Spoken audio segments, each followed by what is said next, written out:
Betul. Betul. Dengar juga. Lepas duduk tengah-tengah tu, okey. Apa ni? Lagi aku nak rapat.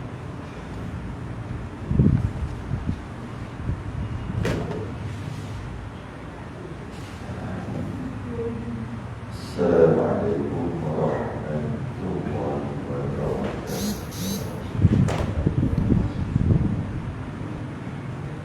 Alhamdulillah nahmaduhu wa nasta'inuhu wa nastaghfiruh wa na'udzu billahi min shururi anfusina wa min sayyiati a'malina. Man yahdihillahu fala mudilla lahu wa man yudlil fala hadiya lahu. أشهد أن لا إله إلا الله وحده لا شريك له. أشهد أن سيدنا محمدا عبده ورسوله.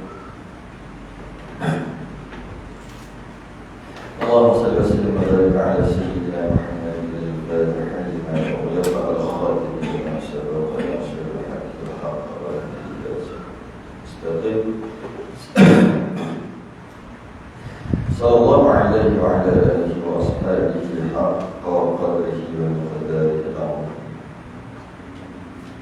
اللهم نور بالكتاب بصري وأكتب بلسان شرح بصري واستعمل في جسد الحق وقوتك فإنه لا حول ولا قوة إلا بك سبحانك لا علم لنا إلا ما علمتنا إنك أنت العليم الحكيم. ولا حول ولا قوة إلا بالله العلي العظيم. أما بعد الحمد لله. Kita rafa'kan kesyukuran pagi ini subuh kita sambung kita fadilat kita yang membicarakan tentang fadilat-fadilat pagi-pagi ini. Selasa pagi subuh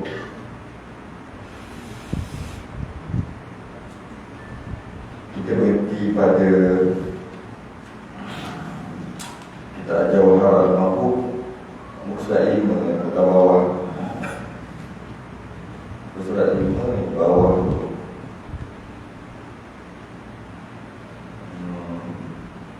Dan demikian pada sekalian anggota.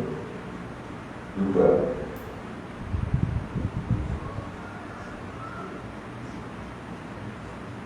Pada sekalian anggota.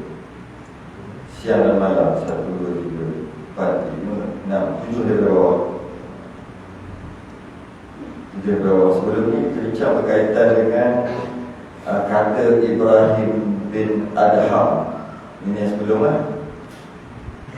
Fikir itu ada 3. Yang pertama, fikir segala kejadian Allah. Yang pertama. Dan mengambil dalil dia atas Allah Ta'ala. Dengan fikir kejadian Allah tu kita dapat kenal Allah. Yang pertama. Yang lepas. Yang kedua, fikir itu perkara yang halus-halus, detail tentang kejadian Allah itu. Dan dengan fikir itu dapat rasa syukur dan dapat tahulah kelebihan itu. Yang ketiga, fikir itu, dengan fikir itu supaya dapat kita buang riak, takabur, perkara yang membinasakan diri kita dalam hati. 3 kata Ibrahim Adham. Kemudian kata yang kedua kita bincang ni saya nak beritahu yang lepas ni. Kita bincang juga berkaitan dengan orang arifin. Orang cerdik pandai pula. Dia fikir dia terbagi kepada 2, iaitu fikir pada Tuhan, fikir pada barang yang bergantung dengan hamba. Dan dia kata fikir Tuhan tu tak boleh. Jangan fikir Tuhan. Maka ada pun fikir pada Tuhan itu telah ditegak oleh syarak. Tak boleh kita fikir Tuhan. Tak boleh. Yang kedua, fikir barang yang bergantung dengan hamba. Fikir hamba untuk kenal Tuhan. Yang kedua. Malah disebut di bawah tu sabda Nabi SAW, tafakkaru fi khalqillah wa la tafakkaru fillah. Fikir kejadian Allah dan jangan kamu fikir pada Allah tu. Fa innakum lan taqdiru qadrah bahawasanya kamu tidak akan kuasa fikir. Sebab Allah itu maha sempurna. Kita fikir tentang Allah, yang mana sempurnanya Allah tu, akal kita tak sempurna, akal kita lemah. Maka sesuatu yang lemah tak dapat mencapai hakikat kesempurnaan. Itu last sekali. Lepas tu yang muka surat 5, 7 daripada bawah tu, 4, 5, 6, 7, baru kita masuk. Qala ma'alif rahimahullahu ta'ala wa nafa'na wa iyyakum bi'ulumihi fid darin amin ya rabbal alamin. Demikianlah pada sekalian anggota malam dan siang di dalam taat akan Tuhan Al-Wahid Al-Qahhar. Begitulah. Sebelum tu dia sambungan. Sebelum tu yang terakhir kita bincang yang lepas adalah, maka apabila kita dah faham fikir tentang kejadian Tuhan, maka bila kita tengok sesuatu, hendaklah tengok tu dalam tili i'tibar. Tu satu lagi. Apa sahaja kita tengok, tili i'tibar. Tengok orang miskin, tili i'tibar. Tengok orang kaya, tili i'tibar. Tengok benda jahat, tili i'tibar. Tili i'tibar tu bukan macam kalau tengok benda yang baik, tili i'tibar. Bagusnya baik dia tu, aku pun nak jadi baik macam mana. Tili i'tibar, nampak yang jahat, bukan kita keji dia, tidak. Itu adalah satu kekejian, dosa, supaya aku dan keluarga aku, ahli keluarga aku tak buat macam tu. Itu tili i'tibar. Kalau kita nak nasihat pun, nasihat dengan cara i'tibar, bukan nasihat dengan cara menghina. Nasihat tu dalam nadanya nada insaf. Tu yang last. Jadi jika begitu, pertama fikir tentang kejadian Allah. Apa yang Allah jadikan makhluk tu, fikir makhluk untuk kenal Allah. Kemudian pula fikir pula nada dia, ataupun mencari tilik i'tibar tu, mencari kepada tilik i'tibar baik tu. Jadi dengan sebab tu, demikianlah pada segala anggotanya, seluruh badan, malam dan siang di dalam taat akan Tuhan Wahidul Qahhar. Kalau macam tu, kita akan taat siang dan malam. Kemudian fikir ia pada bersegera bagi segala waktunya dengan segala yang sunat barang sekuasanya. Jadi kalau macam itulah perangai kita, bagusnya perangai macam tu, dia kata, maka automatik kita akan bersegera pada segala waktunya. Masuk je waktu sembahyang ke, waktu untuk beribadah, terus buat. Kalau yang fardu, malah bukan tu aja, dengan segala yang sunat barang sekuasanya. Sunat pun buat juga. Bukan janji buat yang fardu, janji sah, tidak. Kerana apa? Kerana menuntuti bagi laba ni untunglah, bagi laba dan darjat pada negeri akhirat. Macam mana perkara dunia kita kejar modal dan kita kejar untung semampu mungkin, sebanyak mungkin, macam tu juga bab akhirat sepatutnya bab akhirat macam tu juga. Tapi kita ni bab dunia kita cari sungguh-sungguh lah. Bab akhirat kita kata sah, janji sah, asalkan sah dah lah, kita kata gitu. Tapi dalam bab dunia tak. Dalam bab dunia asalkan cukup makan dah. Kenapa pula nak makan ada 5-6 lauk? Makan satu lauk cukup kan? Satu lauk dah memadai. Tapi kita dalam masalah dunia lah tu, nak lebih. Takkan satu lauk je. Satu lauk yang ada kuah ni, lepas tu sayur, lepas tu lauk lah tu, telur lagi, nasi lagi. Nasi pula banyak jenis. Makan nasi yang hancur 10% cukup lah. Kita nak hancur 5%, malah lebih pada tu, basmati je kita nak. Padahal makan kenyang itu juga. Masalah dunia kita nak lebih. Dia kata kat sini, macam mana nak lebih bab dunia. Bab dunia modal pun nak, untung lebih-lebih lagi. Bab akhirat pun macam tu juga. Jadi kalau bab akhirat, yang fardu tu modal, yang sunat tu lah yang laba, yang untungnya. Jadi dia kata kat sini, bila nak buat sesuatu, apa-apa ibadah, bukan buat yang fardu aja, buat yang sunat sekali. Sebab apa? Sebab kerana menuntuti bagi laba dan darjat pada negeri akhirat. Nak lebih ke akhirat nanti. Jadi kalau kita bayar zakat fitrah sini, tak pernah saya bayar sini, baru tahun ni nak bayar kat sini. Pakai beras ke pakai ni? Pakai kupon lah. Ada amil pergi bayar RM7 ke berapa ringgit, koyak-koyak gitu. Kalau gitu RM7 juga kot. Lebih kurang lah RM7. Anak ada 5. Bukan anak 5 suami isteri 7 kali 7 49 ringgit contohnya. Kita bagi 50 ringgit. Tunggu tak RM1 tu? Tu lah. Yang 49 ringgit tu yang wajib zakat fitrah. Yang RM1 tu kalau nak lebih tak payah. Sama ada kita bagi kat amil tu, ataupun kita bagi amil tu untuk masuk tabung masjid, ataupun kita bagi dekat zakat tu sendiri, dekat pusat zakat. Tak kisahlah. Cuma yang sunat tu sekali. Itu kalau RM1. Kalau bayar 5 kali 5 25. Bagi RM30. Nak ambil tak RM5 tu? Tu yang nak tanya. Itu yang nak yang sunat tu. Yang wajib memang 7 kali 5 35. Kita bagi RM40. Yang RM5 tu nak ambil? Nak tak ambil? Memanglah kita punya. Tapi nak sunat dia akan biar. Sama ada dia bagi amil, kerana amil tu salah satu daripada asnah juga. Amil ataupun dia minta tolong masuk tabung masjid, ataupun balance tu dia bagi kat pusat zakat tu sendiri. Nanti masuk lebih lah nanti. Itu yang sunat tu. Itu baru sikit. Itu tapi saya rasa kat sini tak ada masalah dalam bab ni. Kalau tengok masya-Allah kejar ni. Datang sekali lain ni lain comel pula tu. Tu toilet lah. Comel tu. Allah, comel macam tu toilet. Masya-Allah. Sini tak ada masalah dalam bab sunat ni. Tak wajib pun. Nak buang ni pun. Tapi selesa buang tu rasanya lawa tu. Tengok kat luar oi mantap. Jadi sini tak ada masalah bab tu. Bab sunat tu kerana menuntuti bagi laba darjat pada negeri akhirat, kemudian tilik pada singkat umur, kemudian tilik pada singkat umurnya. Bukan tu aja. Lepas kerana apa duk sibuk nak buat yang fardu ni, yang wajib ni, dan lepas tu tambah lagi yang sunat. Buat semampu mungkin, sebanyak mungkin yang sunat, sebab nak untung tadi tu. Bukan sekadar nak modal aja, nak untung. Kenapa tu? Tilik pada singkat umurnya. Kalau kita fikir pada singkat umur kita dekat dunia ni, sependek aja umur kita 60 70 Nabi kata. Lebih daripada tu subsidi jarang-jarang ada dah sekarang ni.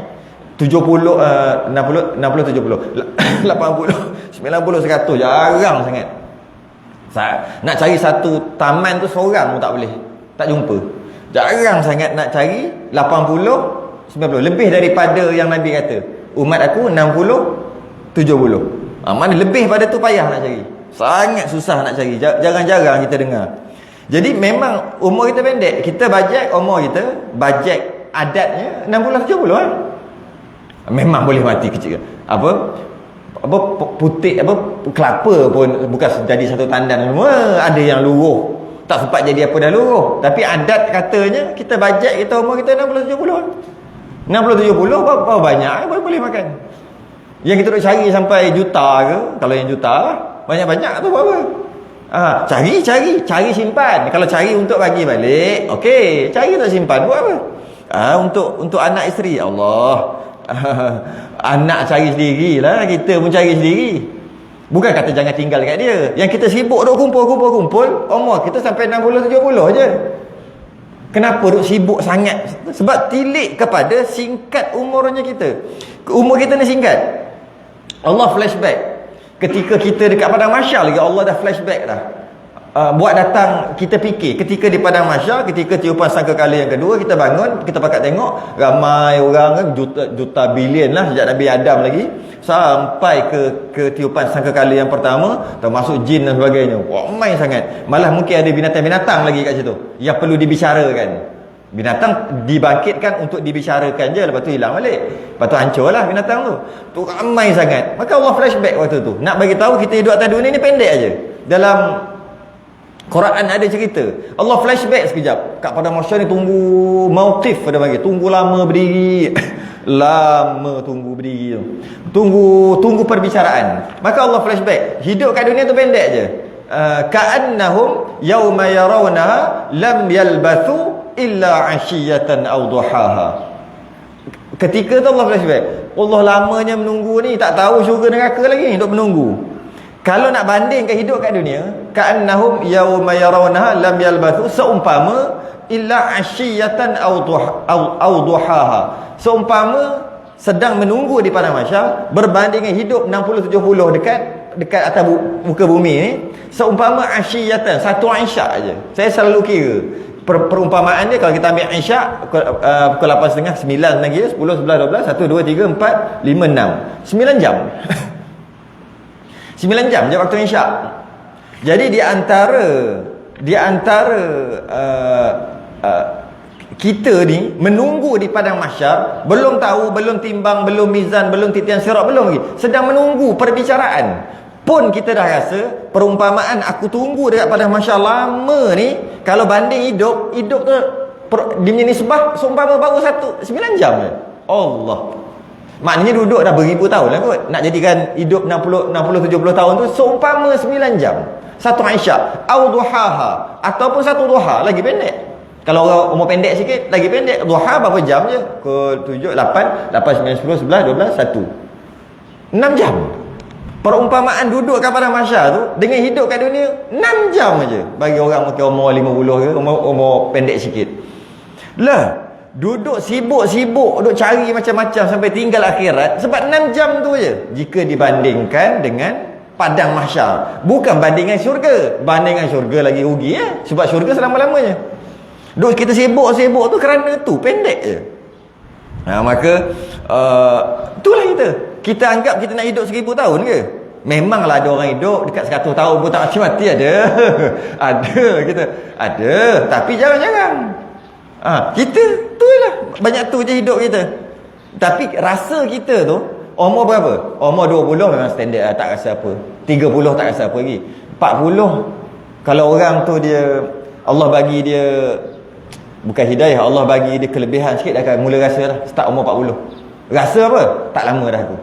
Tapi ramai ni 40 tak rasa lagi. Rasa macam nak hidup 1000 tahun. Rasa tu. Tahu, semua tahu. Kita tengok hari-hari orang mati.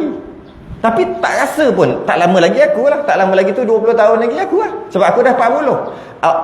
Orang yang Allah bagi kesedaran pada dia, umur 40 dah rasa. Dah mula rasa. 30 tak rasa lagi. Kalau yang rasa tu memang hebat lah. Umur 20 dah rasa nak mati dah. Oh hebat. Nak mati tu maksud tak lama dah aku. Setiap kali sambut birthday, setiap kali tu menangis, sedih. Sebab umur makin pendek. Bukan seronok. Kita sambut birthday lagi seronok kan. Nak hadiah, nak itu. Hadiah tu semua dunia. Nak hadiah, nak itu, nak ini. Buat kek makin lama makin sedap. Makin lama makin sedap. Sedangkan dengan sekali birthday kita, bermakna setahun dah makin kurang umur. Patut rasa sedih, bukan rasa seronok. Lebih-lebih lagi 40 ke atas. 40 ke atas kena rasa lah sepatutnya. Ada orang tak rasa. Rasa macam 1000 tahun lagi dia nak hidup. Dia rasa. Sedangkan umur pendek je. Seumpama dia nak apa dia panggil, duduk terus kat dunia tak mau mati-mati. Seumpama gitu perasaan dia. Kalau ada perasaan nak mati, dia takkan macam gitu. Automatik perangai berubah dah umur 40 tu. Sebab tu para ulama kata umur 40 kalau tak berubah, tu lah ni. Umur berapa? 40. Macam ni perangai dia. Lebih daripada 40 gitu. Itulah perangai dia, itulah sampai mati. Kecuali benda besar berlaku dekat diri dia, baru boleh berubah.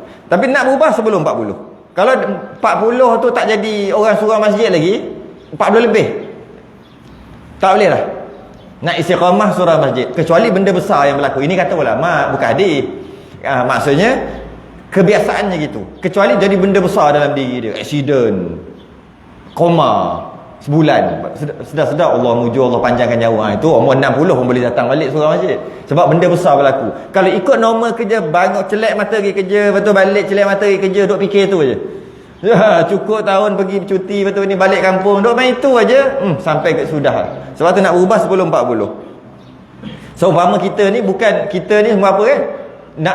Nak di atas dunia semua pandang musafir je. Kita musafir je di atas dunia, bukan kita nak mastautin. Di atas dunia, contoh kita nak macam tak nak mati. Kita di atas dunia ni sekadar persinggahan. Semata-mata singgah sebentar. Macam mana kita nak pergi satu tempat musafir, kita singgah ke RNR. Singgah ke RNR, kita makan lebih kurang je, ke cari yang sedap-sedap. Tengok, lebih kurang lah ni mi hon soup. Tak sedap ni. Tahulah RNR kan. Makan air. Cair loleng gitu. Minum lah. Tak kira kau gitu je. Sebab apa? Aku nak singgah kejap je. Nak pergi semayang gitu gini belah sambung. Nak cari sedap-sedap apa? Nak singgah macam tu lah. RNR je. Kita ni dunia ni RNR je. Maka hendaklah ia jaga baginya dahulu daripada hilangnya, padahal ia tiada mengetahui. Jaga betul-betul umur ni supaya jangan hilang umur. padahal dia tidak mengetahui ataupun tidak menyedari. Tahu-tahu dah umur 60. Tu yang tak nak. Tahu-tahu dah umur 60. Lah dah 60 dah. Risau takut tu. Habis tu macam mana? Sebelum ni, nantilah nak pergi masjid, nantilah daripada muda. Tahu-tahu dah 60. Masa tu ada orang lagi umur 60 sibuk main dengan cucu pula. Masa awal main dengan anak, sibuk dengan anak. Anak itu, anak ini, anak itu, anak ini. Nak pergi belajar, nak pergi masjid, nantilah dulu. Sibuk dengan anak kecil. Bila dah anak dah besar-besar, sibuk dengan cucu pula. Sampai mati ya gitu. Sedar-sedar habis umur. Sedar-sedar dalam kubur. Sedar-sedar dalam kubur. Orang kata apa? Kabar-kabar tak kabar. Kabar-kabar tak kabar. Kemudian daripada demikian itu, fikir ia bagi segala sifat batinnya. Kalau dah macam tu, fikirlah batin dalam ni, fikir. Maka hendaklah ia meninggalkan segala kecelaan. Kalau dah tahu macam tu, dah sedar macam tu, buanglah segala kecelaan seperti riak, kibr, takabburlah, besar diri, ujub, bakhil, hasad dan dengki. Ni kita akan bahas satu-satu nanti pada waktunya nanti. Riak tu macam mana? Riak tu macam belagak, kibr, takabbur pun belagak, ujub pun belagak. Tapi dia ada beza sikit. Kita akan bahas nanti lah. Ada di pertengahan kitab kita. Maksudnya sifat-sifat mazmumah tu buang. Bakhil, kedekut, hasad dan dengki. Hasad ni memakan amalan kita. Memakan amalan kita. Seperti api memakan daun kayu yang kering. Iyyakum wal hasada fa innal hasada ya'kulul hasanati kama ta'kulun narul hataba. Bahaya hasad dengki. Hasad dengki ni dia tak macam yang lain. Yang lain berdosa je, kalau riak apa berdosa. Kalau hasad dengki ni, amalan yang dah ada hilang juga. Dimakan seumpama api makan daun kayu yang kering. Tu bahaya hasad dengki ni. Kita akan bahas satu-satu nanti tu. Dan memperbuat ia akan segala perkara yang kepujian. Buat yang baik-baik. Buat yang baik-baik saja. Seperti siddiq, ikhlas, sabar, takut, harap. Seperti cakap benar, ikhlas, sabar, jadi apa-apa sabar, takut, harap. Takut, harap. Maka ulama mengatakan cantik takut dan harap ni. Takut dan harap ni ulama mengatakan takut ketika muda. Takut ni lebihkan ketika muda. Muda tu boleh kita kata 60 ke bawah lah kot. 60 sebelum waktu yang Nabi kata waktu umur umat aku. 60 ke bawah takutkan, banyak takutkan. Dan harap ni 60 ke atas. Apa dia? Ketika 60 ke bawah, banyak kita akan mengaji bab nanti, semua takut. Mengaji kalau tidak neraka, semayang neraka, buat neraka, takutkan. Jangan macam ni. Dosa. Tapi bila dah 60 ke atas, kurangkan sikit cerita pasal tu. Kurangkan sikit. Habis tu harap, insyaallah, walaupun dulu lara, insyaallah Allah maha kasih sayang dan sebagainya. Jangan lebih 60 duk sibuk. Lebih 60 duk takutkan lagi. Takut nanti malah nak beribadah. Jadi maka sebelum sampai umur yang kita kata umur mati tu, yang Nabi sebut tu, ke bawah takut, banyak takutkan. Katok. Banyaknya. Jangan duk sibuk awal-awal yang fenomena yang berlaku antara tipu daya syaitan. Antara tipu daya syaitan adalah sebelum waktu yang adatnya mati, duk sibuk dengan harap. Antara tipu daya syaitan. Harap maksud apa? Harap tak apa insya-Allah. Tak apa. Dululah umur berapa? Umur 30. Semayang start umur 20. Kan? Semayang start umur 30 lah. Sekarang umur 30 baru nak start semayang. Apa tipu daya syaitan? Maka dia kata dia banyakkan belajar mengaji bab harap. Macam kita ni banyak takut dan harap kitab kita ni. Dia banyak apa? Umur 30 baru start nak semayang puasa. Sebelum tu muda lara, dia mula nak semayang. Maka kita ni yang nak tolong dia ataupun dia sendiri banyak masuk kuliah tentang harap. InsyaAllah umur 30 muda lagi, insyaAllah boleh. Sedangkan waktu tu jangan harap lagi, takut apa? Dulu qada. Dulu banyak buat dosa apa semua, taubat. Dulu banyak tak mengaji.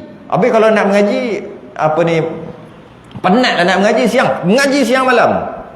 Qada berapa banyak ada? Puasa ada 200 hari tak puasa. Qada 200 hari puasa Ramadan contoh. Ini umur 30 dah main harap. Tak qada sembahyang, tak qada puasa, tak qada zakat, semua yang kewajipan tak buat dah. Duk main harap insya-Allah Allah Maha Besar. Duk sibuk baca Quran, duk sibuk benda harap-harap. Sedangkan baca Quran, zikir banyak, apa-apa semua apabila dah sampai tahap kata macam tak ada harapan.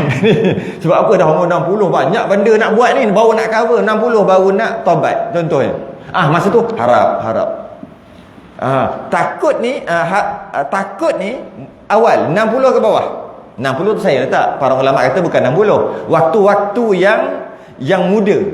Dia kata muda banyakkan takut, jangan harap. Kalau banyakkan harap, kena tipu daya syaitan, dia akan memudah-mudahkan. Alah tak apa. Allah maha kaya, Allah maha besar, Allah maha pengampun.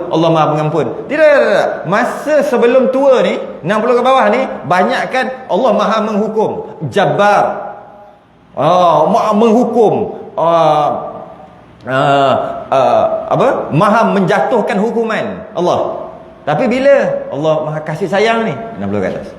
Kalau tidak, dia akan bermudah-mudah. Dan jangan pula 60 ke atas duk main takut, tak ada harap. Maka sebab tu terus alang-alang alang-alang. Sebab saya pernah tengok, saya pernah jumpa, ni asalnya baiklah, dia baru lepas pencen umur 56 waktu tu. Kemudian dia salah masuk kelas, dia masuk kuliah-kuliah tentang takut 2-3 tahun aja nampak dia suruh masjid. Lepas tu sibuk main Vespa balik, game Vespa. Dia main Vespa, tak datang suruh masjid, salah masuk kelas. Patutnya masuk harap. Sebab dia baru nak taubat. Saya tak reti baca Quran, ustaz. Nangis. Tak payah baca Quran, dia kata. Terkejut dia. Kita ni, tapi dia salah macam ni, dia salah cari orang. Dia bukan salah cari orang, dia salah cari penasihat. Boleh datang dengan kita nasihat dah betul lah. Umur 56 baru pencen, dia kata. Baru je pencen ni. Tapi saya tak reti baca Quran. Tak payah baca Quran. Kan kita nak harap kat dia. Tapi saya tak reti sembahyang. Sembahyang kena mengaji. Sembahyang wajib kan, baca Quran sunat.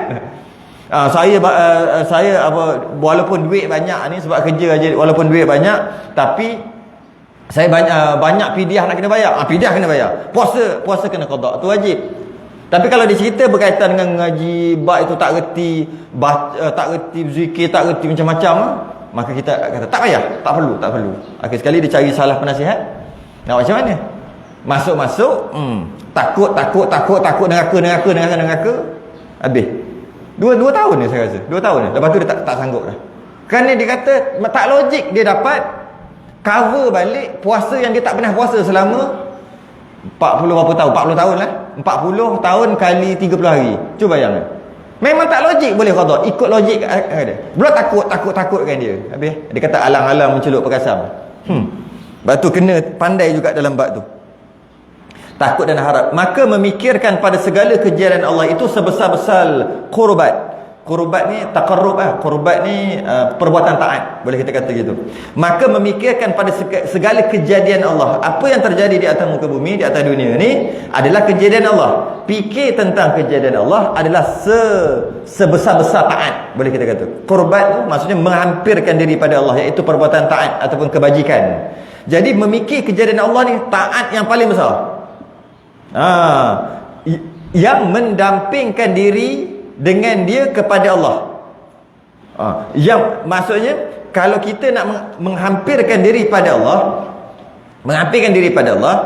maka dengan cara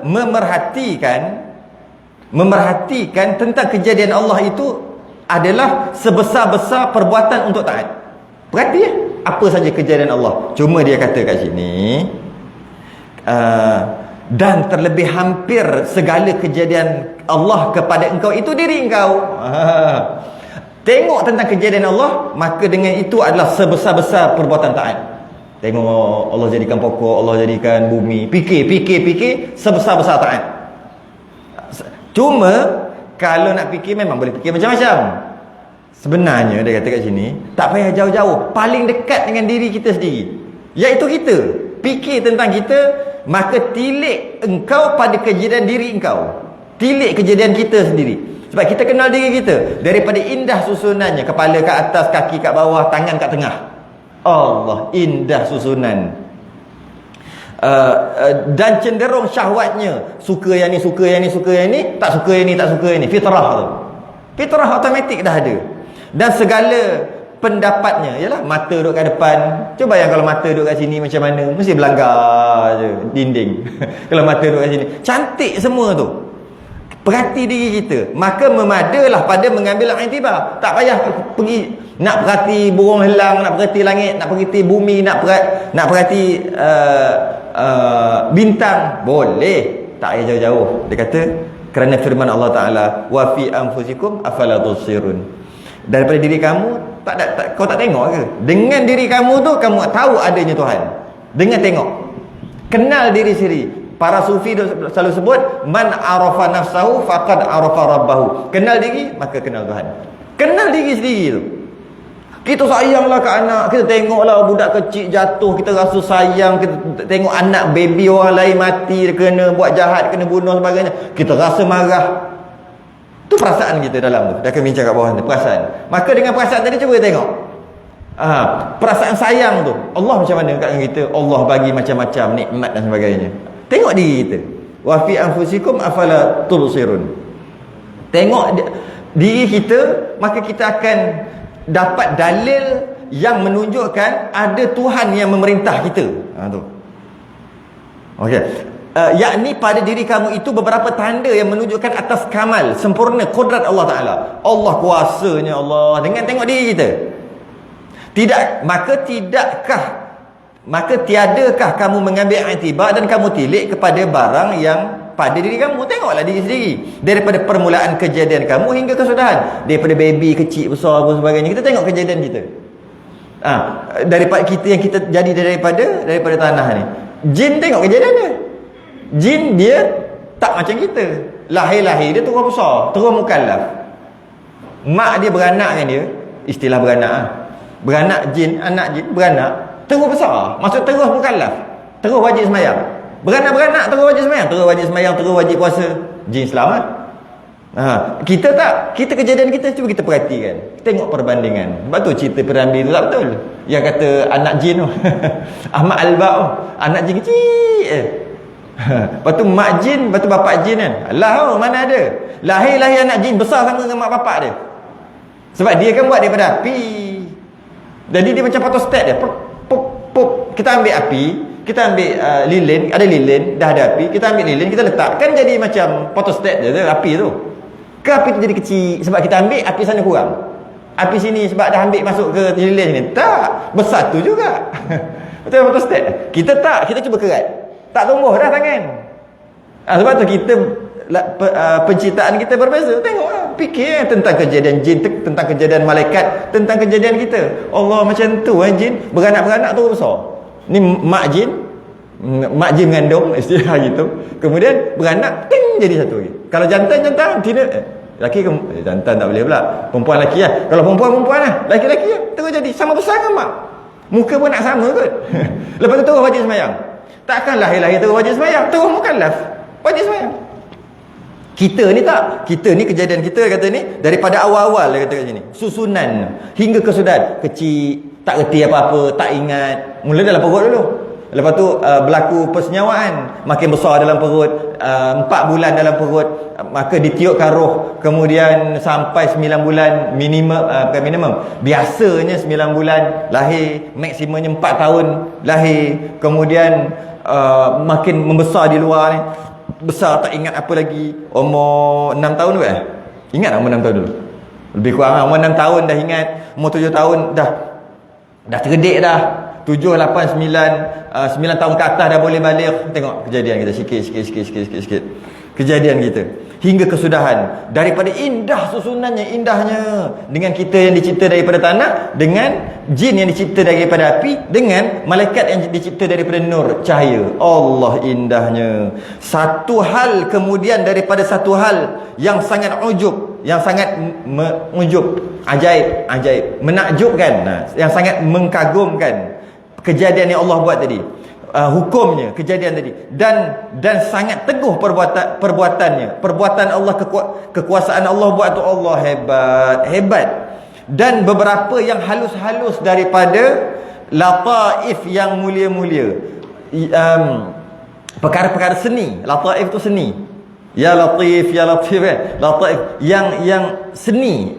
Seni tu maksud yang dia bagi tahu seperti nur iman dan makrifah dan akal dan lainnya. Tu seni tu. Tak nampak. Kita nampak iman, tak nampak. Makrifatullah, tak nampak. Akal, tak nampak. Itu dia panggil seni. Maknanya kita ada zahir, fizikal, dan ada batin. Batin tu. Termasuklah sabar. Mana nampak sabar? Tak nampak. Tu yang dalam. Maknanya ada luar, ada dalam. Oh hebat. Ada akal. Akal dan lainnya. Macam-macam lah. Daripada segala perkara yang ajaib-ajaib. Akal ni paling ajaib sekali. Sebab kalau otak ni boleh fikir, kucing ada otak, tapi kenapa tak boleh fikir macam manusia? Dia fikir tu je. Tu ajaib akal ni. Maka mengambil dalil kamu dengan dia atas Khalik yang menjadikan dia. Oh hebatnya kejadian ini, maka yang menjadikan tu mesti hebat, iaitu Khalik. Allah mesti hebat. Sebab jadikan makhluk yang hebat. Jadikan bumi, jadikan kalau dia cerita kat sini tentang diri dia, cerita tentang diri dia. Hebatnya aku duduk atas dua kaki tak tumbang. Tapi kalau kita cipta motor basikal, duduk atas dua tayar tumbang kalau tak jalan. Kita manusia atas dua juga, tapi kenapa tak tumbang? Made in Allah Ta'ala. Istilah dia gitu. Semua made in Allah Ta'ala. Kita ni made in Allah Ta'ala. Kalau kita tengok macam mana hebat, macam mana apa mahal basikal tu sekalipun yang dua tayar ni, tetap juga kalau tak jalan tumbang. Tak jalan tumbang. Kita jalan pun tak tumbang, tak jalan pun tak tumbang. Tak hebat ke? Kena fikir. Ciptaan kita dengan ciptaan Allah Ta'ala. Dan atas kamal tu sempurna kudrahnya. Oh ini hebat. Kudrah sempurna lah. Kekuatan Allah tu sempurna. Dan sungguhnya telah menghiasi Allah Ta'ala akan manusia itu dengan beberapa anggota yang zahir luaran, dan dihimpunkan padanya akan beberapa perkara yang berlawanan daripada ma'ani yang batin. Zahir pun ada, batin pun ada, iaitu panas dan sejuk, kering dan basah, semua berpasangan. Maka iaitu daripada ajaib kudrat, ajaib lagi. Kudrat Allah ni yang tiada kuasa atasnya oleh yang lain daripadanya. Yang lain tak boleh buat. Takkan boleh sama. Kemudian kamu tilik akan bahawasanya pada diri kamu itu beberapa pertolongan daripadanya dan berbagai-bagai nikmat al-imdad. Kemudian kamu tilik, fikir lagi bahawa diri kita ni ada beberapa pertolongan. Tiba-tiba Allah akan bagi pertolongan, Allah bagi macam-macam dekat kita daripada Allah dengan berbagai-bagai nikmat al-imdad. Kemudian daripada dikurniakan bagi kamu akan nikmat al-ijad. Ini panjang juga bab ni. Jadi maknanya kita akan dapat ijad dulu. Kita ni dapat ijad, lepas tu kita dapat imdad. Allah bagi kita nikmat ijad dulu, kemudian Allah bagi kita nikmat imdad. Seperti hayah dan ilmu dan qudrah dan akal dan perkataan. Dan beberapa makna yang mulia seperti pendengar, pelihat dan segala bagai lazat yang besar-besar, yang sebesar-besar nikmat itu, nikmat al-iman dan al-Islam. Masalah ijad dan imdad ni, secara umum Allah telah mengurniakan kepada kita dua nikmat yang besar. Pertama dipanggil nikmat ijad, yang kedua dipanggil nikmat imdad. Untuk faham perkara ni, nikmat ijad, nikmat ada. Ijad ni nikmat ada. Kita ada, Allah juga ada. Tapi ada Allah, ada hakiki. Ada kita, ada yang diadakan. Kita asal tak ada, kemudian Allah adakan. Kita asal tak ada, Allah adakan. Allah adakan kita, maka kita ada. Dan kita ada, Allah juga ada. Jangan kata kita tak ada. Kita ada. Wa ma khalaqtul jinna wal insa illa liya'budun. Allah jadikan kita. Kita ada, Allah juga ada. Beza ada kita dengan ada Allah, ada beza. Ada kita, sebelum ada, tak ada. Tu ada kita. Jenis kita punya ada, sebelum kita ada, kita tak ada. Jenis ada Allah, ada, dia panggil sedia kala. Ada sejak azali lagi. Ada. Ada Allah tu beza dengan ada kita. Jadi, maka kitanya ada ni, sebelum kita ada, kita tak ada. Okay. Sebelum kita ada, kita tak ada. Bila kita tak ada, kita tidak disebut-sebut lah, sebab kita tak ada. Kita tidak wujud. Maknanya kita pernah melalui satu tempoh ketidakwujudan. Kita ni pernah melalui satu tempoh ketidakwujudan. Tak ada. Kemudian Allah keluarkan kita daripada ketidakwujudan tadi kepada kewujudan, iaitu ada. Daripada tak ada kepada ada, itu adalah satu nikmat yang besar kerana nak memuliakan kita dengan kewujudan kita. Dengan kewujudan kita, kita jadi mulia. Sebab apa? Dengan kita wujud, Allah jadikan kita, maka kita jadi hamba Allah. Bila kita jadi hamba Allah, automatik Allah nak muliakan kita. Ini dalam firman Allah yang kita biasa baca hari Jumaat, rakaat yang kedua. Hari Jumaat subuh rakaat yang kedua. Hal ata 'alal insani hinum minad dahri. Dahri lam yakun syai'an mazkura. Bukankah manusia itu, makhluk itu pernah melalui satu tempoh yang mana dia tidak disebut-sebut? Maknanya tak ada. Betul? Inna khalaqnal insana min nutfatin amsyajin nabtalihi faja'alnahu sami'an basira. Kemudian kami, yakni Allah, telah menciptakan manusia daripada air, sperma dan sebagainya, dan Allah menguji kita. Dan Allah jadikan kita mendengar dan melihat. Cuba tengok di bawah ni. Dia sebut di bawah tu. Sebab tu disebut kat situ bahawasanya Allah bagi kita hayah, ilmu, qudrah, akal, perkataan dan beberapa ma'ani yang mulia-mulia seperti mendengar, melihat dan sebagainya. Ayat Quran sebenarnya. Ini cerita ayat Quran. Asalnya kita tak ada. Kita melalui satu tempoh ketidakwujudan. Kita tak wujud. Maka Allah wujudkan kita. Bila Allah wujudkan kita, kita ada. Kita jadi mulia sebab adanya kita jadi hamba. Hamba siapa? Hamba Allah. Mulia hamba Allah. Maka Allah nak muliakan kita, Allah jadikan kita. Jadi kita pernah melalui satu tempoh ketidakwujudan, kemudian Allah wujudkan kita. Itu dipanggil nikmat ijad. Ijad. Nikmat daripada tak ada kepada ada. Daripada tak ada kepada ada. Satu. Itu maksud ijad tu. Dia tak terang kat sini maksud tu apa. Kemudian tak habis pada situ. Kemudian Allah tak biar kita saja gitu. Daripada tak ada kepada ada. Dah, biar. Tidak. Maka Allah bagi kita nikmat yang kedua. Dia panggil nikmat imdad. Bagi nikmat imdad pula. Apa dia? Pendengaran, penglihatan, anggota badan, akal, roh. Kemudahan-kemudahan untuk kita guna dalam melayari kehidupan kita. Akal dan sebagainya. Makan, minum, harta benda, keturunan, pekerjaan, semualah. Maka Allah kurniakan pula semua tadi. Maka Allah tak biar gitu je. Dan Allah bagi nikmat iman dan Islam. Allah bagi nikmat tu. Tak semata-mata Allah jadikan kita daripada tak ada kepada ada. Dah pandai-pandai. Tidak. Allah bagi macam-macam nikmat. Dia panggil nikmat ijad. Tu maksud dia. Nikmat imdad. Nikmat ijad daripada tak ada kepada ada. Dan jikalau berbuat ibadah akan dia siang dan malam 500 tahun, niscaya tiada menyamai akan nikmat satu mata juga pun. Tak dapat nak bayar nikmat yang Allah bagi satu mata pun. Serta pula dipalingkan daripada kamu akan segala bagi yang mudarat dan kebinasaan yang menunjukkan atasnya bahawa Allah Subhanahu Wa Taala amat kasih. Kadang-kadang kita nak tipu mudarat, tak jadi mudarat. Kadang-kadang kita dah ditipu mudarat, kebinasaan, Allah selamatkan kita. Maka Allah sayang akan hambanya lebih daripada kasih sayang ibu akan anaknya. Ibu sayang anak, Allah lebih lagi pada tu. Dan jikalau tiada nikmat ijad, niscaya tiada kamu. Baru terang kat sini. Kalau tak ada tiada nikmat ijad, kita tak ada. Dan jikalau diputuskan nikmat al-imdad, kalau lepas tu Allah biar kita sendiri, niscaya binasa kita. Maka sebab tak ada nikmat-nikmat yang lain, binasalah. Tak ada nikmat roh, akal dan sebagainya, nikmat makan. Maka yang demikian itu sebesar-besar nikmat yang tiada dapat sekira-kira, yang mewajibkan kamu syukur dan taat akan Tuhan. Tak ada alasan wajib syukur dan taat akan Tuhan yang menggunakan segala nikmat yang tersebut supaya berkekalan segala nikmat tu. Yang Allah bagi nikmat tadi tu supaya berkekalan, maka bersyukur. Tak ada alasan dah. Dan jikalau lalai kamu daripada demikian itu, maka ditakuti bahawa dihilangkan segala nikmat itu daripada kamu. Itulah bimbang. Alhaakumut takatsur. Kamu telah dilalaikan. Kita memang lalai ni. Sebab tu diingatkan dalam kitab kita ni. Kita jenis lalai. Hatta zurtumul maqabir. Sampai masuk kubur. Baru sedar masuk kubur.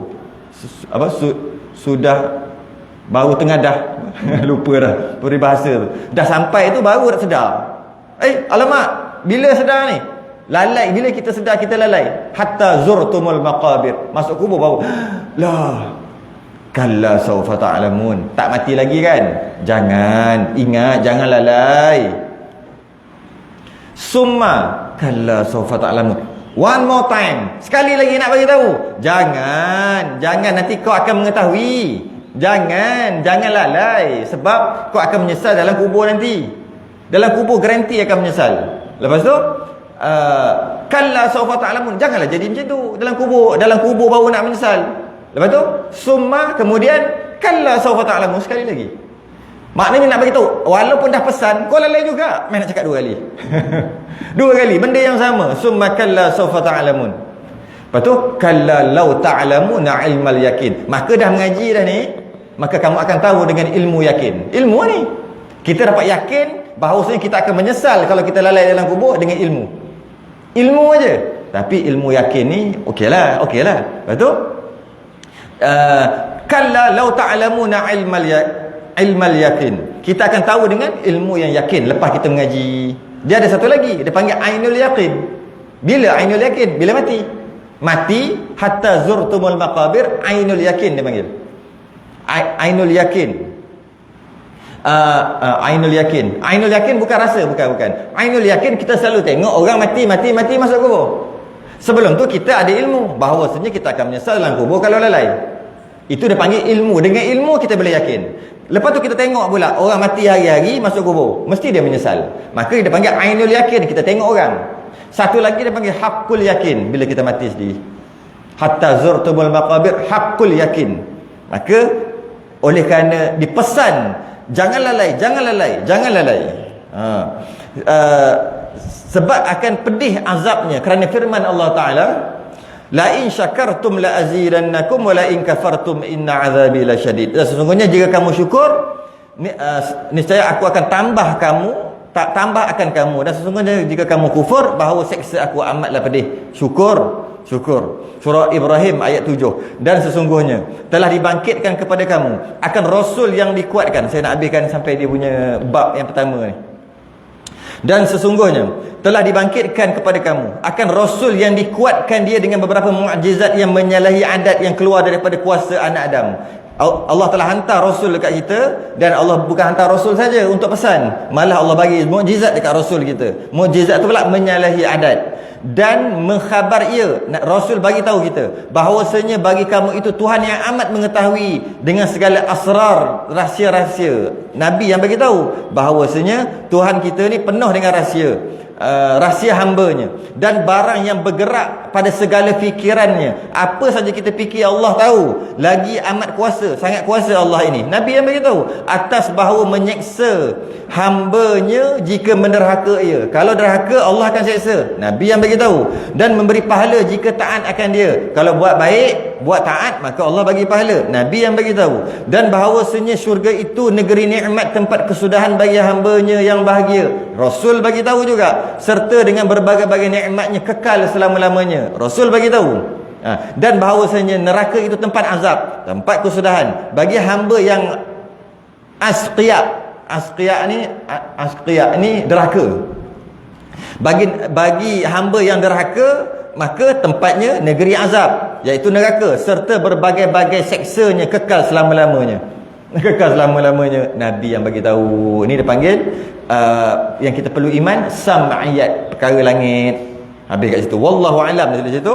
Allahumma wafiqna limardatika wa thabbitna ala dinika. Amin. Ya Allah, berikanlah kami taufik untuk mencapai segala keredaanmu, dan tetapkanlah kami atas agamamu. Amin. Dan telah terdahulu bahawasanya pada kitab ini 40 bab. Baru masuk bab yang tadi mukadimah lah berapa kali dah. Masuk bab yang pertama. Yang pertama pada menyatakan kelebihan ilmu dan ulama. Iaitulah berhenti kat situ. Lebihnya ilmu berbanding dengan yang lain. Wallahu alam. Sambung akan datang. Tengok bila sambung, mungkin lepas raya. Bulan puasa pun ada kan, subuh tak? Tapi kita tak ni kot. Kita bab puasa lah. Bab berkaitan dengan puasa kan. Jadi ini sambung lepas raya nanti. Subuh lepas raya nanti. Bermula bab yang pertama, baru habis mukadimah. Laju dah baca tu. Tangguh dulu. Kita sudahi dengan tasbih kafarah dan suratul subhanakallahumma hamdika asyhadu an la ilaha illa anta astaghfiruka wa atubu ilaik. Alladzina amanu wa 'amilus